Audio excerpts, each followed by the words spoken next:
अच्छा, ये हमने अभी थोड़ी देर पहले सर से आने से पहले हमने ये डिस्कस कर रहे थे और सबने सर फुली कॉन्सेप्ट अच्छे से समझा।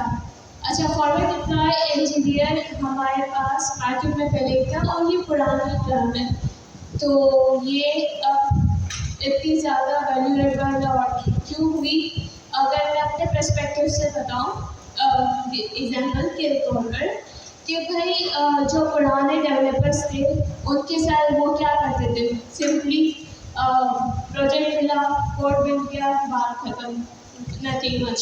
अच्छा, फॉरवर्ड डिप्लॉय इंजीनियर क्या है कि भाई उनके पास उन्होंने एक कस्टमाइज एक प्रोडक्ट बना के रखी, उनके पास प्रोडक्ट बनी हुई है, सही। अब वो जाते हैं किसी इंडस्ट्री के पास कि भाई इसको पिच करते हैं कि मेरे पास प्रोडक्ट बनी हुई है और उन इंडस्ट्री की प्रॉब्लम समझते हैं कि भाई उनको वो क्या प्रॉब्लम फेस आ रही है, फिर उसके एनवायरनमेंट में अपनी प्रोडक्ट को कस्टमाइज करते हैं और उनके सॉल्यूशन फिक्स करते हैं और वो डिप्लॉय कर देते हैं। अच्छा, इसकी नीड अगर इन सिंपल वर्ड्स ये कहूँ तो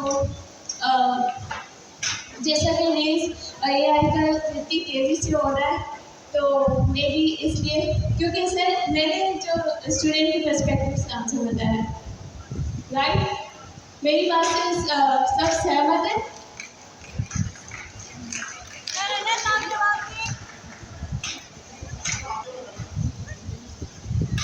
अच्छा, हमने ये देखा है कि रिसेंट लास्ट ईयर में AI का ज़्यादा इम्प्रूव किया है, ठीक है। और अभी मैं क्लास में जब इनिशियली मैं डिस्कस कर रहा था तो मैं यही कह रहा था कि यार हर कंपनी AI को इंटीग्रेट करने के लिए उसकी एक फैसिनेशन में लगी है, ठीक है। अब सर ने जैसे बताया कि फॉरवर्ड डिप्लॉयड इंजीनियर में काम किया है, उसके पास एक प्लेटफॉर्म अवेलेबल है, देन वो जाके नॉन टेक्निकल या नॉन अवेयर यूज़र के लिए जाके काम करता है, सही।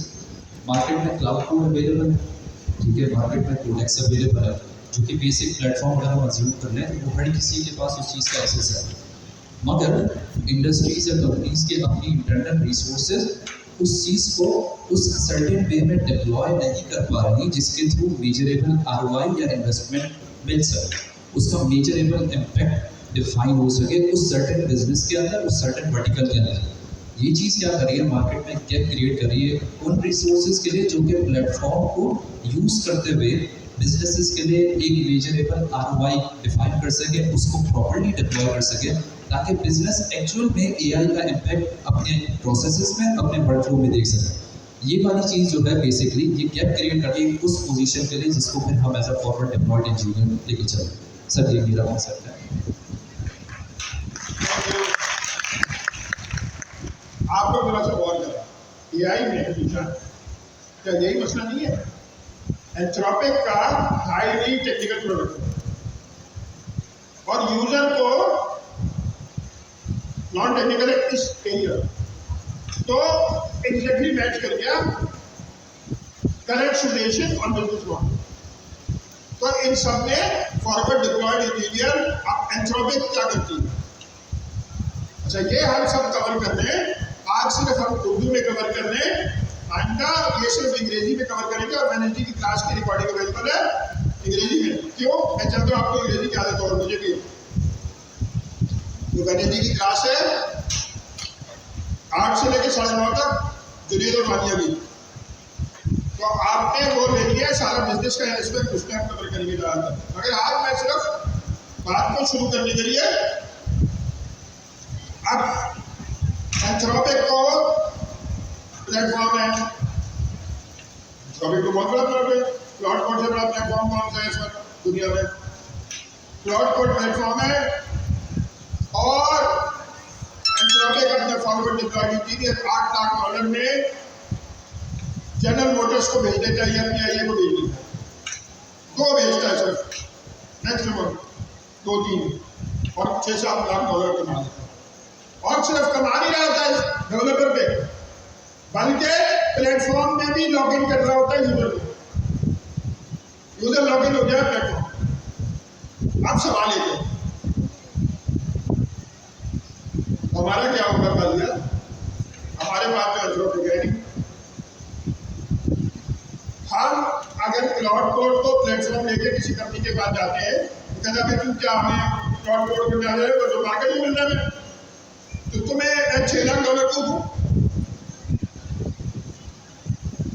तुमने खुद थोड़ी बनाया क्लाउड कोड, ये तो मिल रहा है मार्केट में।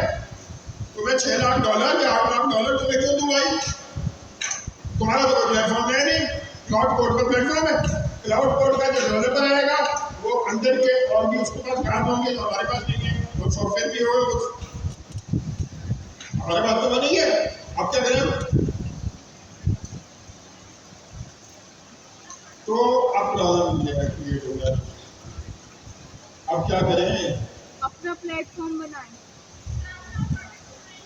तो फिर एक और मसला, अगर मैं कहता हूं कि प्लेटफॉर्म हम खुद बना लें, अच्छा आप में से बिल्कुल ईमानदारी से पूछिएगा, खुल के बात हो रही है सर, आप में से कितने ऐसे लोग हैं जो साल भर तक बगैर तनख्वाह के अपने लिए काम कर सकते हैं? दूसरे की बात नहीं कर रहा, या तो आप बहुत, मेरा अंदाजा आपके बारे में गलत है कि आप खुद में बहुत है। ईमानदार से बनते झूठ नहीं बोल रहा है। इंशाल्लाह अभी 20-25 साल 30 साल 50 साल अगर एक दिन नॉर्मल है, इसके अलावा दुनिया में कोई गारंटी नहीं। हमारे एक बहुत ही करीबी दोस्त है, नाम नहीं लूंगा, वो अमेरिका में होते थे और माइक्रोसॉफ्ट में काम कर रहे थे। तो एक दिन उन्होंने मुझे फ़ोन किया कि यार मुझे ना 25-30 डेवलपर दे दो। अच्छा अमेरिका में जितने भी लोग हैं ना पाकिस्तानी, वो समझते हैं हम पाकिस्तानी फ्री के सारे। यहाँ पे निशान बैठा हुआ है, निशान को बताओगे मैं किसकी बात कर रहा हूँ ज़्यादा करके। उन्होंने मुझे कहा कि 20-25 डेवलपर दे दो। मैंने कहा यार तो मिडिल क्लास के बच्चे हैं, वो अगर अपने प्रोडक्ट पे काम कर रहे हो तो फिर तुम्हें कहूँगा कि ठीक है सही करो, चाहे कुछ नहीं भी आया पोर्टफोलियो तो आएगा। तो अब ये कह रहे हो कि मैं तुम्हारे साथ काम कराएगा वो कराऊँ और मैं 25 बच्चों को भेज दूँ तो मेरे पे रिस्पॉन्सिबिलिटी बहुत है, सॉरी मैं नहीं कर सकता ये। और मैं आपसे एक कॉन्ट्रैक्ट सवाल करता हूँ, मेरा क्या सवाल है आपका? मैंने कहा आपको कल बिल गेट्स बुलाया ऑफिस में और क्या कल से तनख्वाह नहीं दूंगा, तो आप कितने दिन काम करोगे बिल गेट्स से? आप चुप हो। मैंने कहा मेरे मिडिल क्लास बच्चों से तो आप ये एक्सपेक्ट कर रहे हो कि वो साल भर आपके साथ फ्री में काम करें? आप खुद बिल गेट्स जैसे बंदे के लिए जिसका नफी है अगर वो कुछ कह रहा है तो कुछ दे गई है और उसको कुछ ना भी देना हमारे देने से बराबर ऊपर ही होगा। चुप हो गया, उसके बाद से छोड़नी 20 साल गुजरा तो समझे मैं उनको जल्दी करो कर भी रहा हूँ। अब पॉइंट मेरे कहने का ये, कितने ऐसे लोग हैं जो 3 साल बगैर तनख्वाह के अपने प्रोजेक्ट पे काम कर सकते हैं? 3 साल कोई भी नहीं सर।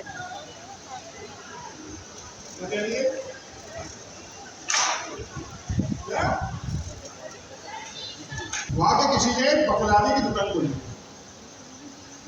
जब उसने बकलावी की दुकान खोली तो मैंने कहा यहाँ बकलावा ऐसे कौन खरीदेगा बेवकूफ आदमी से। और साथ एक बंदे ने थोड़ा सा आगे जाके एक इधर की दुकान खोली थी।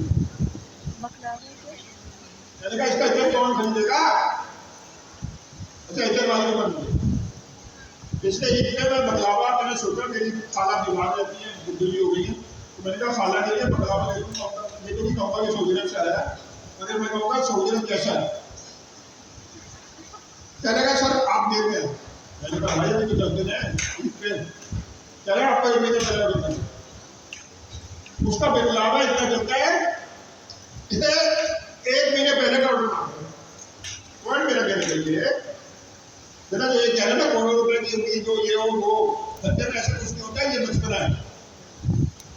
बिजनेस में कुछ भी हो सकता है 10 करोड़ भी हो और हो सकता है गुंडा भी हो। ऊपर से अपनी जेब से देने पड़ते। बिजनेस अभी तो है ना, सूद में और प्रॉफिट में क्या फर्क है? अगर आपको श्योरिटी चाहिए तो फिर सूद ले, तो हलाल हराम की मैं डिस्कशन नहीं कर रहा अभी। प्रॉफिट में तो कुछ भी हो सकता है।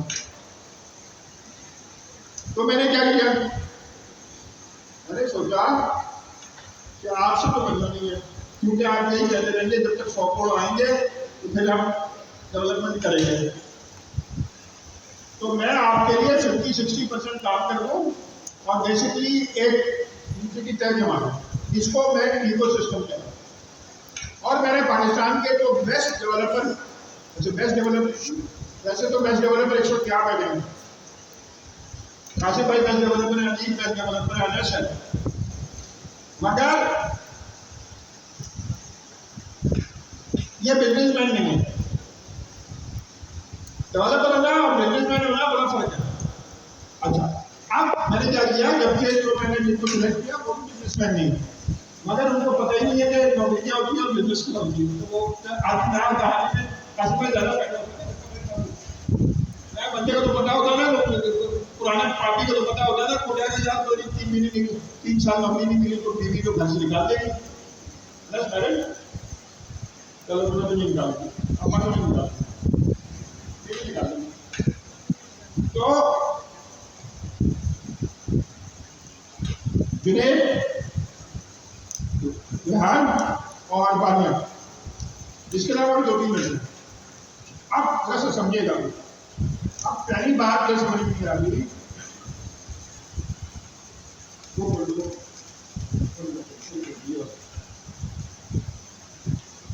अब पहली बात जो समझ में नहीं आ रही कि बनाए क्या,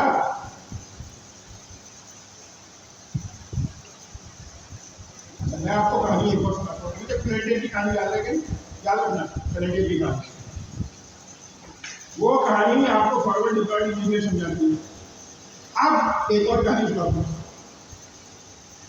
आप आज से 5 साल पहले मेरे पास आते और कहते मैंने ऑरेकल सीखना है, यानी डेटाबेस मैनेजमेंट सिस्टम सीखना। तो मैं आसिफ भाई से रिक्वेस्ट करूँगा कि उस वक्त हम क्या करते हैं और फिर अजीब बताएगा कि अब क्या करें।